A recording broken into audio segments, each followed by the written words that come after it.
بسم اللہ الرحمن الرحیم۔ السلام علیکم۔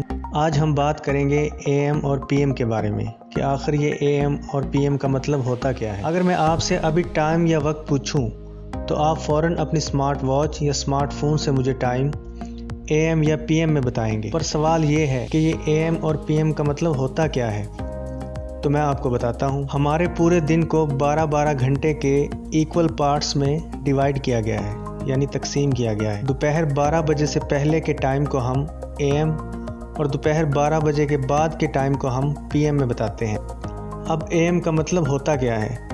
اے ایم کا مطلب ہوتا ہے اینٹی مریڈیم، یعنی دوپہر 12 بجے سے پہلے کا ٹائم، اور پی ایم کا مطلب ہوتا ہے پوسٹ مریڈیم، یعنی دوپہر 12 بجے کے بعد والا ٹائم۔ اب یہ بھولیے گا مت کہ ہم رات 12 بجے سے لے کر صبح، یعنی جسے ہم دوپہر بھی کہتے ہیں، دوپہر 12 بجے تک کے ٹائم کو ہم اے ایم میں شمار کرتے ہیں، اور دوپہر 12 بجے سے لے کر رات 12 بجے کے ٹائم کو ہم پی ایم میں شمار کرتے ہیں۔ کیا یہ بات آپ کو پہلے سے پتہ تھی؟ اگر نہیں پتہ تھی تو کمنٹ سیکشن میں ضرور بتائیے گا۔ ویڈیو کو لائک اور شیئر کیجیے گا اور چینل کو سبسکرائب کیجیے گا۔ شکریہ۔